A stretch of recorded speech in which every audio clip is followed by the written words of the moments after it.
të dhënat paraprake që na vinë në këto momente?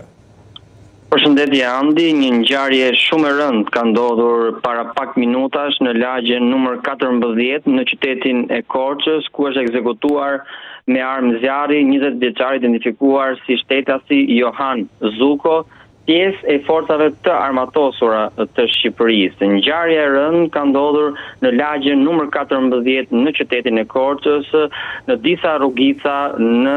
disa pallate, ku dyshohet se autori i kësaj ngjarje të rëndë e ka ndjekur nga pas 20 vjeçarin Johan Zuko dhe më pas e ka ekzekutuar në disa rrugica pra të pallateve në lagjen numër 14 në qytetin e Korçës. Viktima, Johan Zuko, nuk është banor i lagjes, sipas informacioneve paraprake nga grupi hetimor. Autori i kësaj ngjarje të rëndë është identifikuar nga policia e shtetit dhe dyshohet se është larguar në këmbë nga vendi i ngjarjes dhe ka përdorur armë zjarri tip Kalashnikov për të ekzekutuar 20 vjeçarin Johan Zuko, pjesë të forcave të armatosura. Sipas informacioneve paraprake nga dëshmitar okular në vendin e ngjarjes që ka mbledhur policia e shtetit, dyshohet se mund të ketë pasur një konflikt të çastit midis viktimës dhe autorit, dhe më pas autori i kësaj ngjarje të rëndë e ka ndjekur për disa metra me vrap 20 vjeçarin Johan Zuko, i cili ka tentuar i fshihet pra të largohet që të mos ekzekutohet pra nga autori, por si duket nuk ka mundur të largohet dhe më pas autori i kësaj ngjarje të rëndë ka qelluar me preshëri Kalashnikovit duke lënë të vdekur në vend. Në disa zona janë ngritur postobllogje policie, ndërsa efektivët po kontrollojnë akset rrugore dhe zonat përreth për të parandaluar pra largimin e autorit të dyshuar, i cili ende policia ka informacione se mund të fshihet pra në zonën ku ka ndodhur ngjarja e rëndë. Në kuadër të hetimit, policia e Korçës po mbledh dhe sekuestron kamerat e sigurisë të bizneseve dhe banesave në zonën ku ndodhi pra ngjarja e rëndë, me qëllim rindërtimin e lëvizjes së viktimës dhe autorit para dhe pas vrasjes. Pamjet pra e sekuestrimit të kamerave të sigurisë mund të ndihmojnë pra hetuesit për zbardhjen e plotët të dinamikës dhe rrethanave dhe shkaqeve të kësaj ngjarje kaq të rëndë, ku viktima pra është pjesë e forcave të armatosura të Shqipërisë, përveç saj dhe i ri rreth 20 vjeç, edhe autori dyshohet se është i ri dhe mund të ketë pasur pra një konflikt të çastit me viktimën. Sipas informacioneve të drejtanishme nga policia e Korçës, edhe pse janë ngritur postobllogje në zona përreth pra vendit të ngjarjes me qëllim ndalimin dhe arrestimin e autorit të dyshuar, ende nuk ka informacione për itinerarin që mund të kenë ndjekur pra autori pas kryerjes së krimit, ku ai ka humbur gjurmët dhe ende policia pra nuk ka informacione për të, por nga sekuestrimi paraprak i kamerave të sigurisë në zonë dhe marrja në pyetje dëshmitarëve okular është bërë i mundur identifikimi i tij. Qartë, pra në këto momente, pra, edhe pse të dhënat janë të pakta, e rëndësishme është se ka të dhëna se pikërisht lagja, pra, mund të ketë pasur kamera, pra, nga biznese, nga rrugë, apo ndoshta edhe shtëpi banimi. Dhe ndoshta autori mund të jetë identifikuar. Po, autori është identifikuar jo vetëm nga sekuestrimi i kamerave të sigurisë në zonën ku ka ndodhur pra krimi Andi, në lagjen numër 14 në qytetin e Korçës, por edhe në bazë të dëshmive të dëshmitarëve okular, pasi ngjarja ka ndodhur në një zonë pra të frekuentuar nga qytetarët, pra në një zonë të banuar, në një kompleks pallatesh, ku autori e ka ndjekur me vrap nga pas viktimën 20 vjeçarin Johan Zuko dhe e ka ekzekutuar në brendësi të rrugicës së një pallati. Pra ka pritur momentin që viktima nuk ka pasur mundësi të largohet më tej dhe ka qelluar me armë zjarri të llojit Kalashnikov dhe ka pasur dëshmitar të shumtë okular, të cilët kanë parë të skenë krimi pra të rëndë në qytetin e Korçës në një orar të frekuentuar nga qytetarët, pra ku dëshmitarët okular kanë qenë të shumtë në vendin e ngjarjes. Qartë. Ka të dhëna, nuk di sa e konfirmoni se është ende herët, ka të dhëna se viktima nuk ishte banor i kësaj lagje, pra lagjes 14, dhe në një farë mënyrë është zënë në prit. Po, është e vërtetë, sipas të dhënave paraprake, të hetimit paraprak nga policia e Korçës, dyshohet se viktima, 20 vjeçari Johan Zuko, nuk është banor i lagjes numër 14 në qytetin e Korçës. Ai është larguar në brendësi të lagjes, në lagjen numër 14 të qytetit të Korçës, për t'u shmangur pra ndjekjes nga autori. Pra, ka ndjekur një itinerar lëvizje për të bërë të mundur shmangjen e ndjekjes nga autori, por fatkeqësisht nuk ka mundur të largohet dhe ngjarja ka ndodhur pra në një kompleks pallatesh në lagjen numër 14. Sipas informacioneve paraprake, gjithmonë pasi do konfirmohen pas hetimeve në vijim nga policia e Korçës, dëshmitarët okular kanë deklaruar se viktima nuk është banor i lagjes ku ka ndodhur dhe krimi. Po ashtu dyshohet që edhe autori i kësaj ngjarje të rëndë, ku policia ka arritur të zbardhë identitetin e tij, por për arsye hetimi ende nuk ka bërë të ditur emrin e autorit deri në arrestimin e tij, nëse të bëhet i mundur, ka ngritur posobllogjen përreth zonës me qëllim ndalimin e tij, pasi dyshohet se autori i kësaj ngjarje të rëndë mund të jetë ai banor i lagjes dhe mund të ketë pasur një takim ditën e sotme me viktimën pranë lagjes së tij, por janë informacione për të konfirmuar nga grupi hetimor pasi ngjarja sapo ka ndodhur. Igli, ngjarja bëhet më rëndë po të mësosh që viktima ka qenë pikërisht ushtarak, pra shërbente në forcat e armatosura. Nëse ke informacione, cila ka qenë më konkretisht detyra e tij? Sipas informacioneve paraprake nga grupi hetimor, pra është konfirmuar zyrtarisht pra që viktima është 20 vjeçari Johan Zuko, pjesë e forcave të armatosura të Shqipërisë, ku kishte pak kohë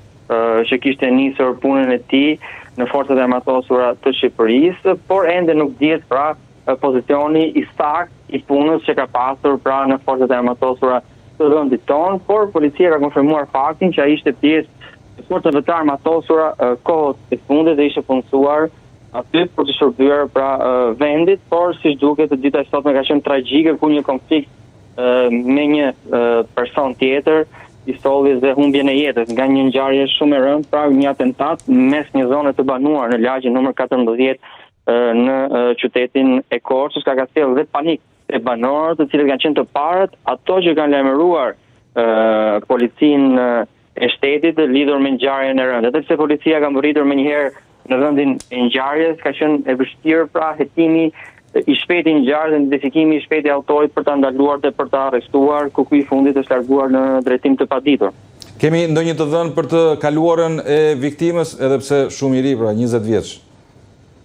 Sipas informacioneve nga grupi hetimor, 20 vjeçari Johan Zuko është një person i cili nuk ka precedent të mëparshëm penal, nuk ka pasur probleme me ligjin, njihet si një person jo problematik, pra një person i cili vetëm nga punësimi kuptohet pa që nuk ka probleme me ligjin, ndërsa është pjesë e forcave të armatosura të Shqipërisë, por edhe në hedhën e policisë së shtetit figuron një person i pasur pa probleme dhe pa precedent penal të mëparshëm. Qartë, çfarë arme është përdorur për vrasjen? Informacioni i fundit andi më fakt që më vjen nga grupi hetimor, nga hetimet intensive që po zhvillohen nga policia e Korçës, është fakti se autori dhe viktima janë shok. Janë shok fëmijërie dhe janë rritur bashkë, pra një konflikt i çastit ka sjellë një ngjarje kaq të rëndë dhe autori ka përdorur një armë zjarri të llojit të Kalashnikov. Qartë. Fundit nga grupi hetimor më thonë që autori i dyshuar rezulton të ketë pasur precedent penal, ndërsa më herët është përfshirë edhe në ngjarje të lidhura me armbajtje paleje dhe plagosje të lehta në qytetin e Korçës. Autori i kësaj ngjarje të rëndë pra ka precedent të mëparshëm penal, por gjithashtu është shok me 20 vjeçarin Johan Zuko, i cili sot mbeti i vrarë nga shoku i tij i ngushtë. Pra kanë qenë shok fëmijërie që janë rritur bashkë. Të dhënat e reja nga grupi hetimor e bën ende më të vështirë pra hetimin, duke treguar që kemi të bëjmë një ngjarje ku shoku ka vrarë shokun e tij, mund të ketë një konflikt i çastit apo një konflikt i disa ditëve më parë me dy shokëve dhe miqve, duke sjellë të ngjarje kaq të rëndë të ekzekutimin e 20 vjeçarit Johan Zuko me armë zjarri të llojit Kalashnikov nga miku i tij, i cili ndodhet në Arrativ. Sipas informacioneve deri tanishme, pas identifikimit të autorit, policia e shtetit më bën dije se ka nisur pra dhe negociatat me familjar të autorit për ta kontaktuar që ky i fundit të dorëzohet lidhur me krimin e rënd pra të ekzekutimin të mikut të tij 20 vjeçar Johan Zuko. Qartë. Tashmë pra nuk ka asnjë dyshim, policia ka identifikuar pra autorin, siç marrim informacione edhe nga kolegu ynë Igli Çelmeta. Igli, ju thatë që lagja 14 është një zonë e banuar dhe frekuentuar. Është një nga lagjet kryesore të Korçës? Në fakt, lagja numër 14 në qytetin e Korçës është një nga lagjet më të populluara. Ka komplekse të shumta banimi, pallatesh. Duket sipas hetimeve paraprake dhe dyshimeve që ka policia e shtetit Andi, 20 vjeçari Johan Zuko dhe autori i kësaj ngjarje të rënd nuk kanë qenë në shoqërinë e njëri tjetrit në lagjen numër 14 rastësisht, pasi nuk është banor i zonës viktima. Dhe aty mund të ketë lindur pra konflikti i çastit apo një konflikt i mëparshëm midis tyre, i cili ka agravuar më tej duke sjellë dhe këtë zhvrasje, ngjarje të rënd pra të ekzekutimit të 20 vjeçarit Johan Zuko. Ai ka shlarguar me vrap në disa rrugica pra në lagjen numër 14 në qytetin e Korçës, ku kanë qenë të shumë qytetarët duke lëvizur pra në këtë lagje dhe kanë parë ngjarjen. Dëshmitar të shumë të okular, ato që lajmëruan të parët policinë e shtetit të lidhur me këtë ngjarje të rënd. 20 vjeçari Johan Zuko është ekzekutuar duke u futur brenda pra një pallati për të fshehur pra në rrugica gati për të futur brenda në hyrjen kryesore të pallatit, por aty është zënë prit nga miku i tij i cili e ka ekzekutuar me armë zjarri të llojit Kalashnikov. Se këtë faktin sipas burimeve paraprake, policia bën me dije se autori është një person me precedent të mëparshëm penal, një person i skeduar prej kohësh nga policia e shtetit për armbajtje pa leje, por edhe për plagosje me thik dhe plagosje të lehtë të personave të tjerë në qytetin e Korçës. Pra është një person i cili njihet si problematik, por ka pasur shoqëri me 20 vjeçarin Johan Zuko, pra janë rritur. Ndërkohë po regjia na bën të mundur pra edhe foton e viktimës 20 vjeçarit Johan Zuko, i cili shërbente si ushtarak pra në forcat e armatosura. Po Igli. Pra 20 vjeçari, viktima dhe autori janë shok me njëri tjetrin, janë rritur bashkë, ka bën që grupi hetimor shtëpisë kryesore pra të hetimit të ketë një konflikt të çastit për motive të dobta apo një konflikt të fundit për motive të dobta midis dy miqve, i cila solli dhe këtë ngjarje kaq të rënd pra në qytetin e Korçës, ku 20 vjeçar humbi jetën edhe për shkak të moshës së re, një ngjarje shumë e rëndë, por bëhet fjalë edhe për një pjesëtar të forcave të armatosura të Shqipërisë, ku sapo pak kohë kishte që kishte nisur punën në forcat e armatosura të vendit tonë. Qartë. Igli, duke parë lagjen 14, pra një zonë e banuar dhe frekuentuar, si ka qenë reagimi i policisë? Në këto momente janë ngritur postobllogje të shumta pra për të bllokuar hyrje-daljet me qytete të tjera? Në fakt, policia e shtetit Andi është emëruar më njëherë nga banorët të zonës, të cilët kanë parë të gjithë skenën e rënd të krimit duke panikosur të gjithë qytetarët në lagjen numër 14, ku më njëherë lajmëruan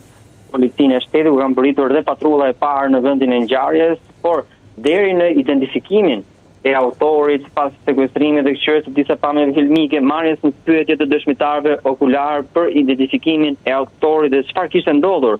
në lagjen numër 14, që duket autori ka shfrytzuar këtë kohë për të larguar dhe për të humbur gjurmët. Por reagimi i policisë ka qenë i menjëhershëm, duke ngritur postobllogje përreth zonës në lagjen numër 14 në qytetin e Korçës, por edhe në të gjitha hyrje-daljet e qarkut të Korçës, me qëllim, pasi ka dyshime që autori pastaj mund të jetë larguar në këmbë apo me motor, mund të ketë përdorur dhe automjet për të larguar në drejtim të paditur, por ende nuk është e konfirmuar zyrtarisht